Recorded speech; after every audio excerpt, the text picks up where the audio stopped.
नमस्कार, मैं अजय साहू और आप देखना शुरू कर चुके हैं शोरगुल टाइम्स। कहानी सिगरेट अमीरजादा के इस एपिसोड में आहान पूरे शिमला पर कब्जा करना चाहता है। इसी बात की चर्चा वो विकी और राखी से करना चाहता है। साथ ही आहान की गैर मौजूदगी में सनाया के प्रोटेक्शन का मामला भी था। आहान के बुलावे पर विकी, राखी शिमला के पाम ट्री होटल पहुंचते हैं। उनके साथ विवान भी वहां पहुंचता है। विवान आहान का जिगरी दोस्त था। यह जानकर विक्की और राखी को हैरानी होती है। आहान शिमला को समझना चाहता है। विक्की, राखी और विवान तीनों आहान को पूरी स्थिति से अवगत कराते हैं। बात कनक शर्मा के नाम पर अटक जाती है। आहान कनक से खुद डील करने की बात कहता है और विक्की और राखी को वो पूरे एरिया को कब्जा करने के लिए कहता है। इस एपिसोड की शुरुआत कुछ इस तरह होती है। चलिए अब जानते हैं इस एपिसोड में आगे क्या कुछ और नया होता है। विक्की, राखी और विवान तीनों आहान का ऑर्डर मान जाते हैं। वो किसी भी सूरत में आहान को मना नहीं कर सकते थे। कनक के अलावा कोहली परिवार और चौधरी परिवार भी थे जिनसे डील करना था। दोनों ही परिवार अपने आप में बहुत ताकतवर थे। दोनों ही परिवार से डील करना आसान नहीं था। आहान चौधरी फैमिली के बारे में ज्यादा कुछ नहीं जानता था, पर क्योंकि कार्तिक कोहली उसका पार्टनर था, उसे कोहली फैमिली के बारे में काफी कुछ पता था। कार्तिक बहुत चालाक और लालची इंसान था। उसे अपने फायदे के अलावा और कुछ नजर नहीं आता था। उसने अपने और राजादा परिवार के बीच अच्छे रिश्तों को भाप लिया था। इसलिए जब भी राजादा परिवार थोड़ा सख्ती से काम लेता तो उसकी तरफ चला जाएगा। पर इस वक्त आहान को किसी भी चीज की चिंता नहीं थी। उसे इस वक्त सिर्फ कनक के बारे में सोचना था। उसे किसी भी कीमत पर कनक से मिलना था। उधर सौर होटल से निकलने के बाद एक क्लब हाउस में पहुंचा। वहां उसे मैनेजर सिंह मिले। तुमने सब अच्छे से सोच लिया है ना? हाँ मैनेजर सिंह, मैंने ये फैसला बहुत सोच समझकर लिया है, सौर ने कहा। पहले ही सोच लेना चाहिए था। मेरी मदद के बिना तुम यहाँ शिमला में अपना कोई प्रोजेक्ट नहीं बेच पाओगे, मैनेजर सिंह ने कॉन्फिडेंस से कहा। हालांकि सौर को उनकी ये बात अच्छी नहीं लगी, पर फिर भी वो मुस्कुराते हुए बोला, जी आप सही कह रहे हैं। ठीक है, फिर चलो कॉन्ट्रैक्ट साइन करते हैं। तुम्हारे 7 प्रोजेक्ट मैं 20 करोड़ में खरीदने के लिए तैयार हूँ, मैनेजर सिंह ने कहा। इतना अमाउंट सुनकर सौर का मुंह बन गया।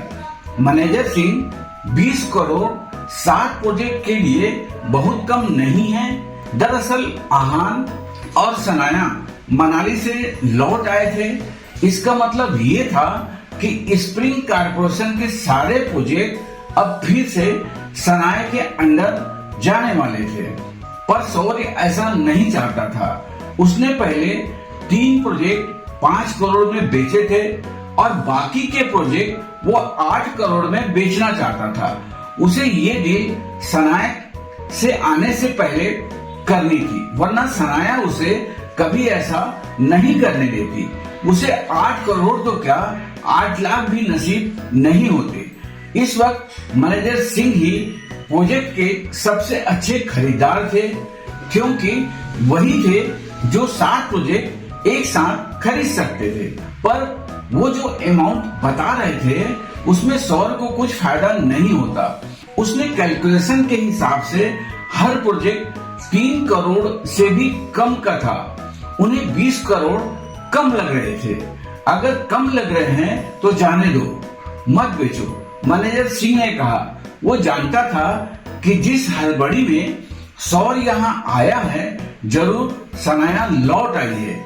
अगर वो उसे और कम प्राइस भी देता तब भी सौर ये प्रोजेक्ट बेचने के लिए मान जाता। इसलिए वो अपनी बात पर टिका रहा। मैनेजर सिंह ऐसा करते हैं, थोड़ा सा अमाउंट बढ़ा देते हैं। आप मुझे हर प्रोजेक्ट के हिसाब से 4 करोड़ दे दीजिए। आपके लिए तो ये 7 करोड़ ही ज्यादा हुए। सौर ने हंसते हुए कहा, तुम्हें 7 करोड़ कम लगते हैं? पैसे पेड़ पर नहीं उगते सौर जी। 20 करोड़ में कांटेक्ट करना है तो बोलो, वरना जाने दो। मैनेजर सिंह ने गुस्से से कहा, मैनेजर सिंह आप गुस्सा मत होइए, मैं अभी साइन करता हूँ। सौर ने कहा। सौर किसी भी कीमत पर ये डील नहीं छोड़ना चाहता था। सनाया को पता चले उससे पहले उसे ये प्रोजेक्ट बेचने ही थे, इसलिए वो कम प्राइस पर भी मान गया। ये देखकर मैनेजर सिंह को हंसी आ गई। उसे पता चल गया था कि ये सौर कितना बेवकूफ है। अगर गिल फैमिली का बिजनेस इसे संभालना शुरू कर दिया तो वो कुछ ही महीनों में कंगाल हो जाएंगे। मैनेजर सिंह चाहे जो भी कर रहा था, सौर उनसे कुछ नहीं कह सकता था। सौर ने मुस्कुराते हुए कहा, अब मेरा इस प्रोजेक्ट से कोई लेना देना नहीं है।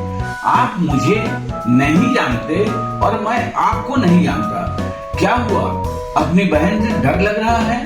वो मुझसे ये प्रोजेक्ट वापिस ले लेगी क्या? मैनेजर सिंह ने ताना मारते हुए कहा। सौर जानता था कि अगर सनाया को पता चला कि उसने इतने बड़े और जरूरी प्रोजेक्ट कुछ करोड़ में बेच दिए हैं तो वो एक एक खरीदार को ढूंढकर उनसे ये प्रोजेक्ट वापस ले लेगी।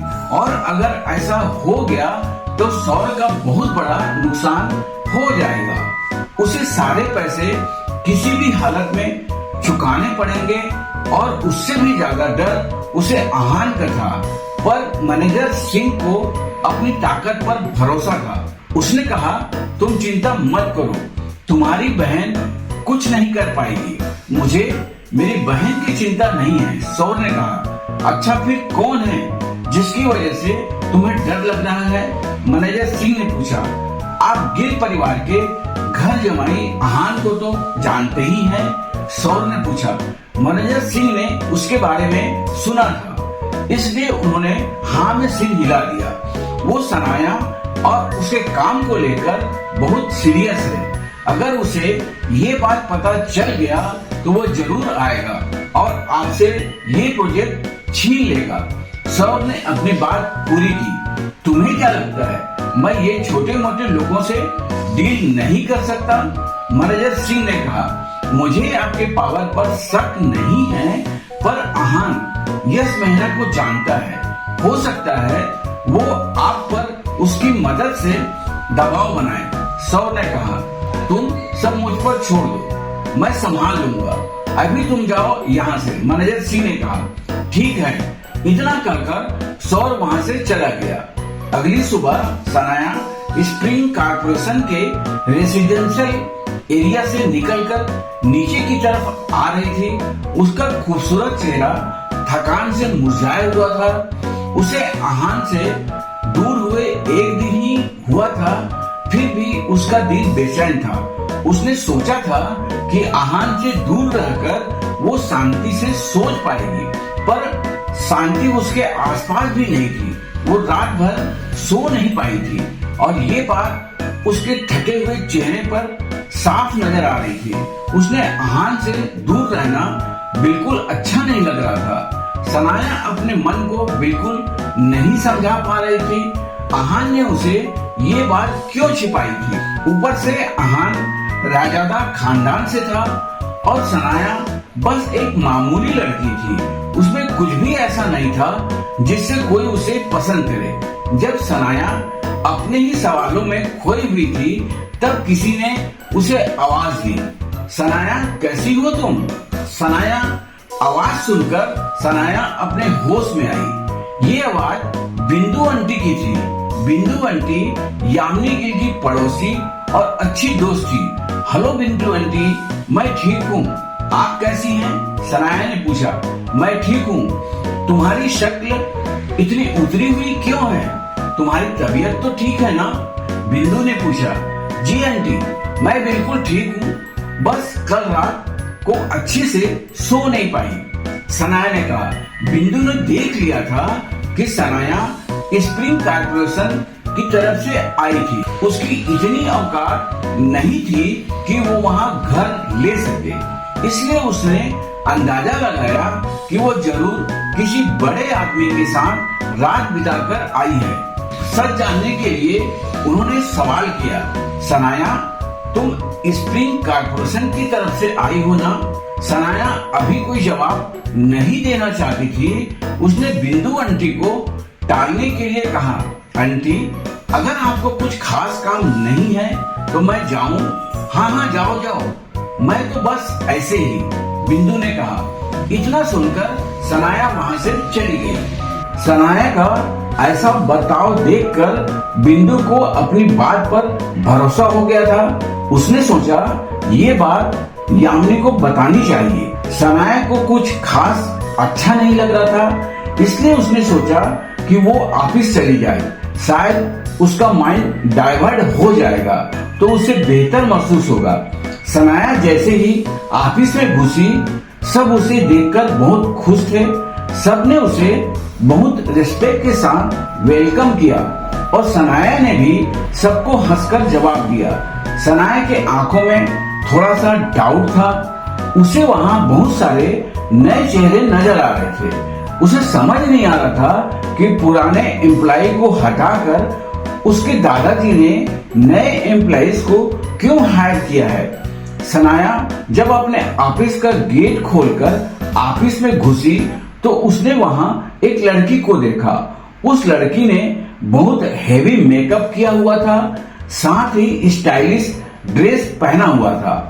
वो अपने पैर टेबल पर रखकर बैठी हुई थी और अपने हाथों के नेल्स फाइल कर रही थी। ये देखकर सनाया को बहुत गुस्सा आया। सनाया अपने काम को लेकर बहुत सीरियस और प्रोफेशनल थी। उस लड़की ने सनाया की तरफ देखा भी नहीं। तुम मेरे ऑफिस में क्या कर रही हो? सनाया चिल्लाई। तुम्हारा ऑफिस? ये ऑफिस मेरा है। किस डिपार्टमेंट से हो तुम? तुम्हें पता नहीं कि नॉक करके अंदर आना चाहिए? उस लेडी ने कहा। अपने ऑफिस में मैं नॉक करके क्यों आऊंगी? ये ऑफिस मेरा है। तुम कौन हो? सनाया ने झुंझलाते हुए कहा। मैं एक बार फिर बताती हूँ मिस सनाया, ये ऑफिस मेरा है। तुम स्टोर रूम को अपना ऑफिस बना लो। उस लेडी ने कहा। वो जानती थी कि ये ऑफिस सनाया का है, इसलिए वो उसे पहचान गई। मैं अभी सिक्योरिटी को बुलाती हूँ और तुम्हारी अक्ल ठिकाने लगाती हूँ। इतना कहकर सनाया जोर से चिल्लाई, सिक्योरिटी सिक्योरिटी। अच्छा कोशिश कर लो, पर ये सिक्योरिटी गार्ड भी मेरा कुछ नहीं बिगाड़ पाएंगे। उस लेडी ने एटीट्यूड के साथ कहा। सनाया ने इस बात पर कोई रिएक्ट नहीं किया। कुछ ही मिनट में वहाँ कुछ सिक्योरिटी गार्ड आ गए। उसको देखकर सनाया ने कहा, इसे मेरे ऑफिस से बाहर तुरंत निकालो। सिक्योरिटी गार्ड एक दूसरे को देखने लगे। जब सनाया ने देखा कि कोई भी एक्शन नहीं ले रहा है, तब सनाया ने फिर से कहा, आप लोगों को मेरी बात समझ नहीं आई? निकालो इसे यहाँ से। प्रेसिडेंट सनाया, उन गार्ड ने बस इतना ही कहा। इतने में उस लेडी ने कहा, सनाया आप वक्त बर्बाद मत करो। ये गार्ड मुझे कुछ नहीं कह सकते। जो यहाँ तुम्हारा स्टेटस है वैसे ही मेरा स्टेटस है। मैं यहाँ की नई वाइस प्रेसिडेंट हूँ। नई वाइस प्रेसिडेंट? ये सुनकर सनाया हैरान हो गई। वो सोचने लगी कि भला उसके दादाजी ने नया वीपी क्यों अपॉइंट किया था। किसी को भी अपॉइंट करने की जिम्मेदारी सिर्फ सनाया के दादाजी आनंद गिल की थी। तुम्हें दादाजी ने अपॉइंट किया है? सनाया ने कंफ्यूजन में पूछा। मुझे किसने अपॉइंट किया है उससे कोई फर्क नहीं पड़ता।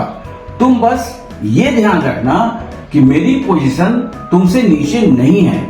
तुम प्रेसिडेंट हो और मैं वाइस प्रेसिडेंट हूँ, इसलिए मुझसे तमीज से बात करना। उस लेडी ने कहा। अब निकलो मेरे ऑफिस से। सनाया को उसकी बात पर विश्वास नहीं हुआ। उसके दादाजी ने भी इस बारे में कुछ नहीं बताया था, इसलिए उसने सोचा दादाजी को कॉल करके एक बार कंफर्म कर ले, और अगर उसके दादाजी ने सच में इस लड़की को वीपी बनाया है तो वो कुछ नहीं कर सकती थी। जब सनाया ने अपना फोन निकाला तब उस लेडी के चेहरे पर पसीना आने लगा। ये तुम क्या कर रही हो? उसने सनाया के फोन की तरफ लपकते हुए पूछा। दादाजी को कॉल कर रही हूँ। तुम्हें इतना पसीना क्यों आ रहा है? सनाया ने अपना हाथ उससे दूर कर लिया और कॉल करने लगी। उस लेडी ने फिर से फोन लेने की कोशिश की और इस बार दोनों के बीच हाथापाई हो गई। इस हाथापाई में सनाया का फोन गिरकर चकनाचूर हो गया। मेरे सामने इतना स्मार्ट बनने की जरूरत नहीं है। तुम्हें जानना है ना मुझे किसने अपॉइंट किया है? मुझे तुम्हारे भाई सौर्य ने अपॉइंट किया है। अब अगर तुम्हें अपनी पोजीशन प्यारी है तो मुझसे तमीज से बात किया करो, वरना इस कंपनी से मैं नहीं तुम जाओगी। उस लेडी ने गुस्से से कहा। सनाया सौर्य का नाम सुनकर हैरान थी। भला उसने क्यों किसी वीपी को अपॉइंट किया था? सनाया का खूबसूरत चेहरा गुस्से से लाल हो गया था। सौर्य भी गिल कंस्ट्रक्शन में वीपी की पोजीशन पर ही था।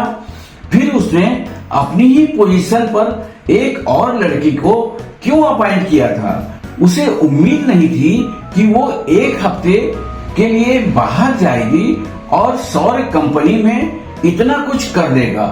अब उसे समझ आ गया था उसे पुराने चेहरे क्यों नजर नहीं आ रहे थे। जरूर सौर्य ने ही कुछ किया होगा। इतने में सौर्य ऑफिस में आया। उसने देखा कि सनाया का चेहरा गुस्से से लाल हो रखा है। उसने नई वाइस प्रेसिडेंट से तो कुछ नहीं पूछा, पर सनाया की तरफ देखकर बोला, क्या हुआ सनाया, तुम्हारा चेहरा इतना लाल क्यों है? सनाया ने अपने दांत पीसते हुए कहा, सौर्य ये कौन है? ये माया है, कंपनी की नई वीपी। सौर्य ने कहा, क्या तुमने इस बारे में दादाजी से पूछा? सनाया ने सवाल किया। दादाजी से क्यों पूछना? मैं इस कंपनी का अगला मालिक हूँ। उनके बिना पूछे मैं ये फैसला ले सकता हूँ, सौर्य ने कॉन्फिडेंस से कहा। सनाया को ये सुनकर और गुस्सा आया। उसने कैसे सोच लिया कि दादाजी की परमिशन के बिना फैसला ले सकता था? भले ही वो अगला उत्तराधिकारी था, पर उसके दादाजी अभी जिंदा हैं। अब जब सनाया को पता चलेगा कि सौर्य ने उसके प्रोजेक्ट बेच दिए हैं, तब क्या होगा? क्या सनाया सौर्य की चालों को समझ पाएगी? आगे जानने के लिए बने रहिए हमारे चैनल शोरगुल टाइम के साथ। बस इसी के साथ यह एपिसोड भी समाप्त होता है। कल फिर मुलाकात होगी इस एपिसोड को आगे बढ़ाते हुए। बस आज के लिए इतना ही। अब हमें कल तक के लिए इजाजत दीजिए। नमस्कार, धन्यवाद।